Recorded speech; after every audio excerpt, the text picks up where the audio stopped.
Good afternoon, everyone. The Sacramento City Council and the Sacramento Housing Authority will please come to order. Would the clerk please call the roll to establish a quorum? Thank you. Vice Mayor Ashby. Here. Councilmember Laloe. Here. Councilmember Harris. Here. Councilmember Valenzuela. Here. Councilmember Chenier. Here. Mayor Pro Tem Guerra. Here. Councilmember Jennings. Here. Councilmember Vang. Here. And Mayor Steinberg.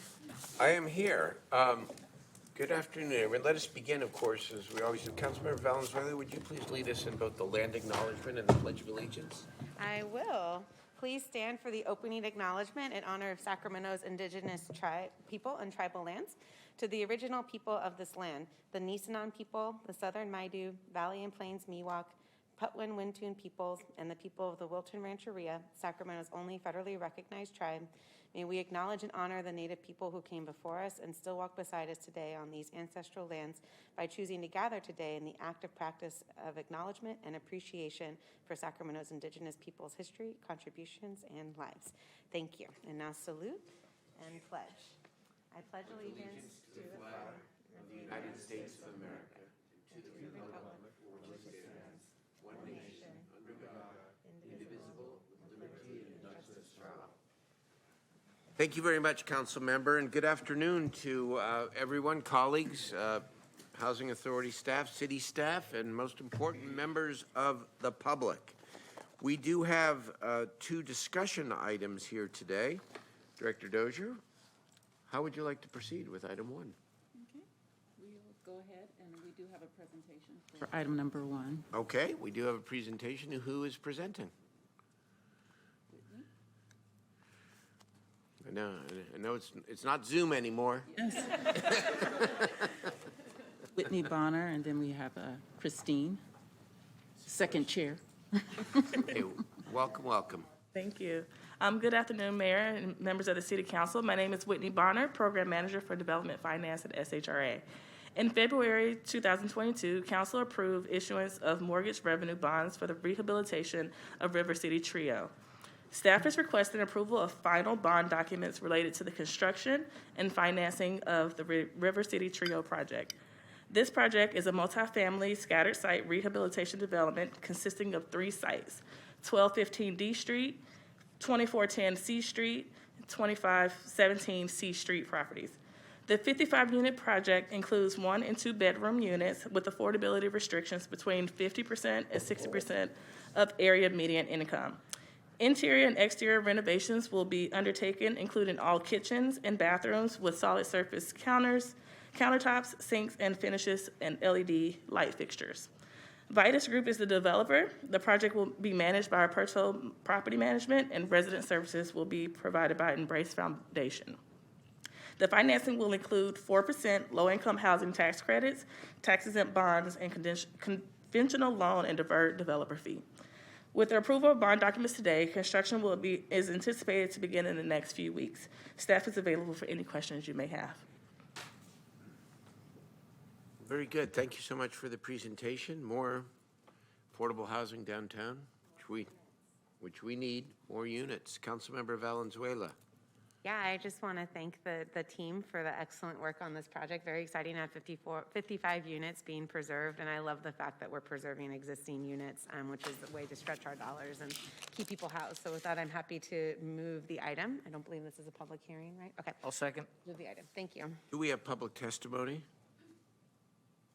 I have no comments in chambers, and I have no one with a hand raised in Zoom. Okay, then let's, if there's nobody else, let's please call the roll.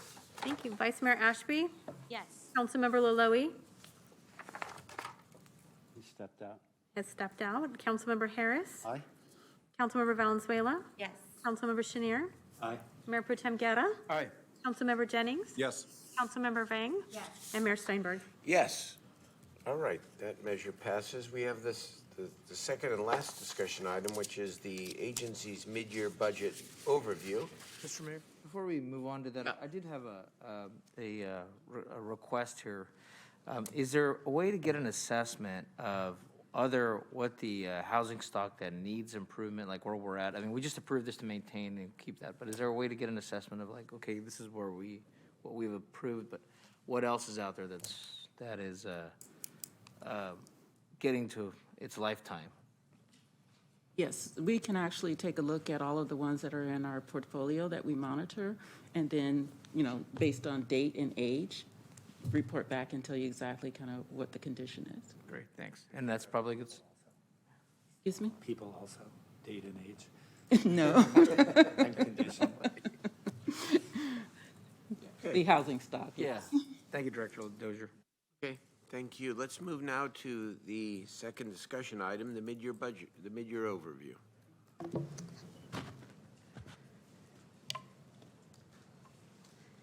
So good afternoon, Chair and members. My name is Susanna Jackson. I am the Chief Financial Officer for Sacramento Housing and Redevelopment Agency. I am here to present to you a very brief presentation regarding our mid-year budget. So first, I'd like to recap for you how SHRA is majority funded. We're funded primarily through the federal government, specifically through mostly through the Department of Housing and Urban Development, or HUD.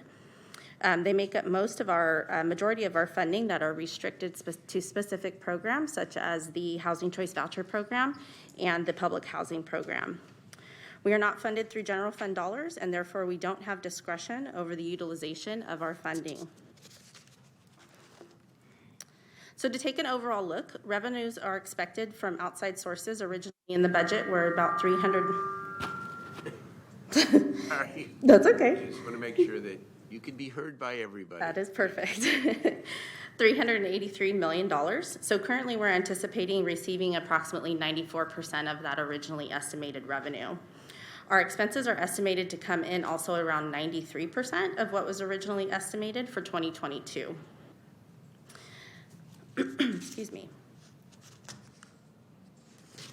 So taking a look at our revenue, our largest programs consist of many programs that you hear about from us on a regular basis: the Sacramento Emergency Rental Assistance Program, the Public Housing Program, and the Housing Choice Voucher Program. Together, these three programs make up about 62% of the overall revenues for 2022, coming in at about $224 million.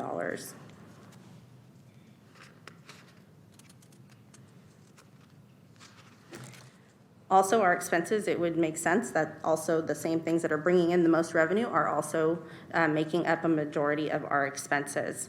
So again, with the Sacramento Emergency Rental Assistance Program, our Public Housing Program, and our Housing Choice Voucher Program, we are estimating so far in the city this year, we have already spent $23 million for the Sacramento Emergency Rental Assistance Program. And together, these three programs make up 69% of our overall expenses for 2022. That is the conclusion of my presentation, and I am available for any questions you may have. Okay, is there public testimony, Madam Clerk? I have no speaker slips and no hands raised in Zoom. Okay, don't see any members. Councilmember Schneer. Thanks, Mayor. Could you go back to, I think it's your first or second slide? The first or the second? Well, your numbers. Yep. Yeah. So just help me understand, this is close to a $40 million, $35 million surplus? And how, are those restricted funds? Are they a combination of funds? What this is saying is that originally we estimated about $383 million, and we're coming in at about probably close to $359 million. So we are anticipating receiving about 94% of our original estimated revenues. Right, so on the year-end estimates, you've got a $38 million surplus, right?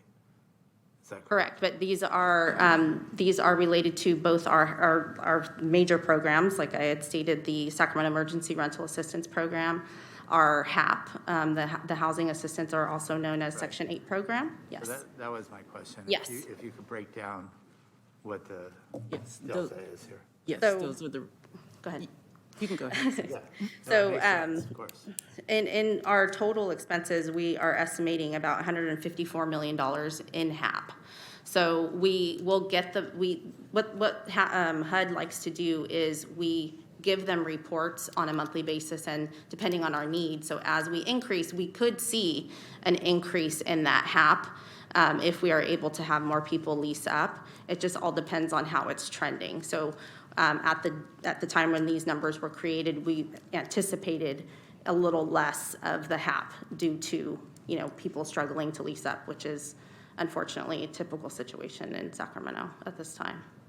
And HAP refers to our housing housing assistance assistant payments payments. for our Section 8.